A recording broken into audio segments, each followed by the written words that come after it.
Hai pelajar, saya Cikgu Kartik, Guru Pengajian Perniagaan Pusat Tingkatan 6 SMK Tinggi Setapak Kuala Lumpur. Hari ini cikgu akan bincang bahagian yang ketujuh, iaitu berkaitan dengan faktor yang mempengaruhi pembuatan keputusan. Okey, ini adalah bahagian yang terakhir. Cikgu akan bincang dalam dua video. Okey, setakat ini kita dah bincang apakah maksud pembuatan keputusan. Kita dah bincang tentang dua jenis keputusan, iaitu keputusan rutin dan keputusan tak rutin. Kita dah bincang proses pembuatan keputusan yang melibatkan 6 langkah. Bahagian berikutnya, kita dah bincang tentang jenis keputusan kuantitatif dan juga kualitatif. Dan hari ini kita bincang bahagian yang terakhir, iaitu faktor yang mempengaruhi pembuatan keputusan. Okey. Dan faktor ni ada 3. Okey, ikut sukatan pelajaran, apa yang perlu kamu tahu ialah bincangkan. Okey, bincangkan pengaruh faktor kedapatan maklumat. Okey. So faktor yang pertama ialah kedapatan maklumat. Faktor yang kedua ialah pengaruh faktor kecekapan pembuat keputusan, dan yang ketiga adalah pengaruh faktor situasi. Kalau kamu perhatikan, soalan ni bahagian ni dia perlukan kita bincang pengaruh. Pengaruh maksudnya kesan. Okey. Apakah kesan kedapatan maklumat bila kita buat keputusan? Apakah kesan daripada faktor kecekapan pembuat keputusan bila kita buat keputusan? Dan yang ketiga, faktor situasi. Faktor situasi ni ada 4 dia: kepastian, risiko, ketidakpastian dan kesamaran. Okey. Okey, let's go one by one. Okey, faktor kedapatan maklumat. Seperti yang kamu tahu, maklumat adalah perkara asas dalam membuat keputusan. Kalau kita ada maklumat yang banyak, kita boleh buat keputusan yang lebih baik. Okey. Dan maklumat ni sangat penting supaya pengurus boleh meningkatkan kualiti keputusan. Okey. Kualiti keputusan ni bergantung pada jenis maklumat yang kita ada. Lagi banyak maklumat, lagi baguslah keputusan yang kita boleh buat. Okey. Contohnya, kamu nak buat keputusan tentang jenis telefon bimbit yang kamu nak beli. Kalau kamu ada maklumat yang banyak, contohnya jenis jenama, reka bentuk dia, okay, spesifikasi dia, harga, di mana kita boleh beli, jaminan, all this, lagi banyak maklumat, senanglah kita nak buat keputusan. Okay. Yang kedua, maklumat ini juga boleh bantu pengurus untuk buat ramalan tentang masa hadapan. Okay. Berdasarkan maklumat yang sedia ada, dia boleh buat ramalan tentang masa hadapan. Contohnya tentang trend citarasa pengguna. Okey, berdasarkan apa yang berlaku sekarang, dia boleh buat ramalan untuk keperluan masa hadapan. Okey.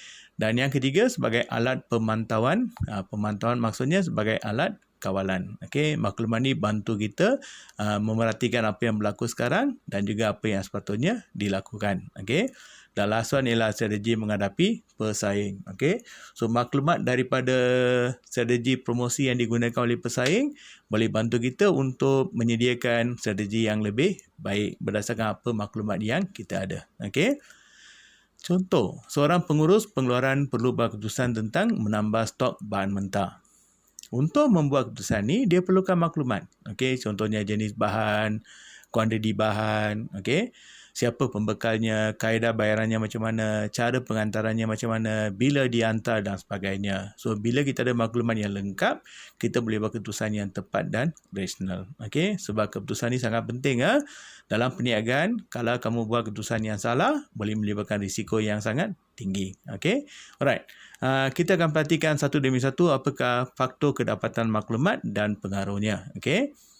Alright, antara faktor kedapatan maklumat ialah satu, cara atau kaedah mendapat maklumat, kuantiti maklumat, jangka masa mendapatkan maklumat, kualiti maklumat, ketersediaan maklumat dan kesesuaian maklumat. Ini berkaitan dengan faktor kedapatan maklumat. Okay, let's see one by one.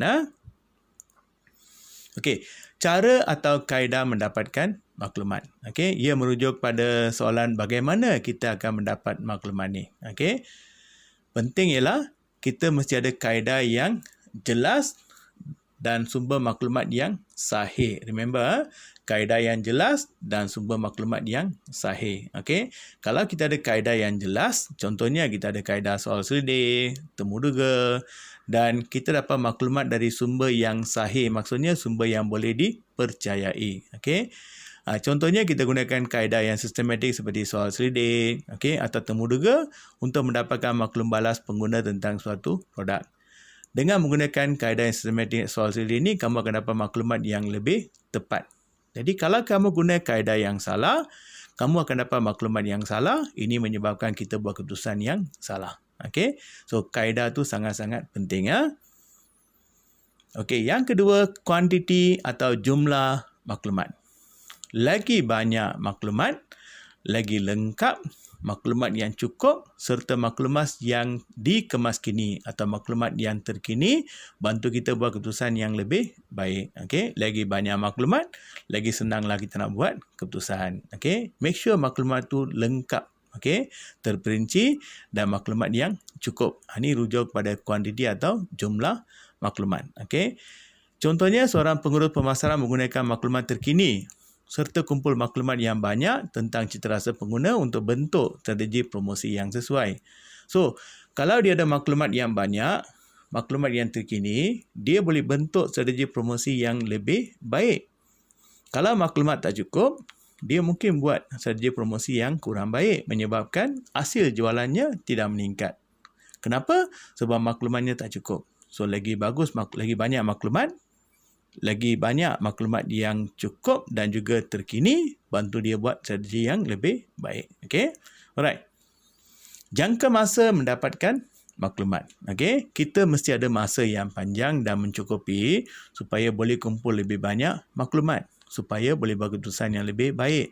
Kalau kita tergesa-gesa untuk mendapatkan maklumat ataupun kita tidak diberi masa yang cukup, ini boleh menyebabkan kamu dapat maklumat yang sedikit dan boleh menjejaskan keputusan kita.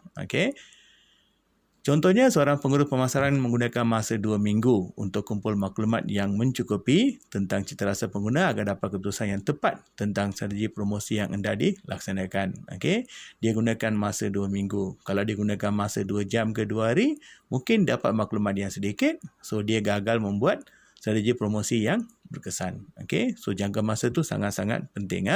Lagi banyak masa, lagi banyaklah maklumat yang kita boleh kumpul. Ingat, yang ini adalah pengaruh faktor kedapatan maklumat. Yang pertama tadi, cara mendapatkan maklumat. Yang kedua ialah jumlah maklumat. Yang ketiga, jangka masa untuk mendapatkan maklumat. Yang keempat, kualiti maklumat ataupun ketepatan maklumat. So, di sini apa yang perlu diberi perhatian ialah pastikan kamu dapat maklumat yang bermutu. Maklumat yang berkualiti, pada masa yang sama sumber yang sahih. Dan maklumat yang kita kumpul ni mesti memberi gambaran yang lebih jelas tentang isu yang kita hadapi dan juga maklumat daripada boleh dipercayai. Can be trusted dan boleh bagi gambaran yang lebih jelas tentang apa yang kita nak selesaikan. Contohnya, kalau you nak maklumat tentang kadar inflasi, maklumat yang sahih ni atau sumber yang sahih adalah Jabatan Perangkaan. Sebab mereka menyediakan maklumat yang benar dan boleh dipercayai. Kalau kita rujuk pada sumber lain, mungkin kamu dapat maklumat yang tidak tepat. Itu rujuk pada kualiti maklumat dia. Dan ketersediaan maklumat. Ketersediaan maksudnya availability. Maklumat ni mudah diperoleh. Kalau maklumat sukar diperoleh, ini mengambil masa yang sangat lama. Dan kita juga perlulah simpan maklumat secara sistematik dan boleh diakses. Boleh didapat dengan mudah apabila diperlukan. Ingat dua perkara penting ialah satu, senang dapat. Yang kedua, boleh simpan secara sistematik. Ini pengaruh ketersediaan maklumat. Contohnya, maklumat tentang pelanggan disimpan dalam sistem komputer agar boleh digunakan untuk menghantar maklumat promosi dengan segera. Jadi, kalau susah nak cari maklumat pelanggan, kita ada masalah untuk menghantar maklumat promosi. Alright. Next one ialah kesesuaian maklumat. Kesesuaian maksudnya adakah maklumat ni berkaitan dengan masalah atau isu yang kita nak selesaikan. Contohnya, maklumat pelanggan seperti umur, jantina dan pekerjaan diperlukan oleh sesebuah syarikat pengeluaran pakaian untuk memperkenalkan pakaian baru yang boleh mendapat sambutan di pasaran. Okey, so maklumat ini sangat penting untuk mereka memperkenalkan pakaian baru. Apa jenis pakaian yang diperlukan, sesuai untuk umur berapa, jantina, jenis pekerjaan dan sebagainya. Okey, contohnya kalau mereka bekerja di sektor korporat, pakaian yang diperlukan ialah berbeza mengikut umur. Jadi maklumat ini penting untuk mereka memperkenalkan pakaian baru. Itu kesesuaian maklumat. Okey. Alright. Contoh soalan. Okey. Uraikan 3 faktor kedapatan maklumat dalam pembuatan keputusan. Jawapannya, 1 fakta, 1 uraian atau boleh bagi contoh yang sesuai. Okey. So fakta dia, cara atau kaedah mendapatkan maklumat. Kaedah yang jelas dan sumber yang sahih bantu kita buat keputusan yang baik. Jadi kamu dapat 2 markah. Okey. Kuantiti atau jumlah maklumat, fakta. Pengurus perlu pastikan maklumat yang banyak, lengkap dan mencukupi agar dapat buat keputusan yang baik. 1 fakta, 1 uraian. Lupa uraian, bagi contoh yang sesuai. Okey. Okey, uraikan 2 kegunaan maklumat kepada seorang pembuat keputusan. Okey, kenapa maklumat ini berguna? Dia tak tanya pengaruh ya, dia tanya 2 kegunaan. Okey. So antara jawapan ialah meningkatkan kualiti keputusan. Okey. Pembuat keputusan dapat menghasilkan keputusan yang baik sekiranya dia mempunyai maklumat yang cukup dan lengkap. 1 kegunaan dan 1 uraian. Okey. Faham? So ini 4 markah, bagi 2-2 lah, kamu dapat 4 markah. Okey.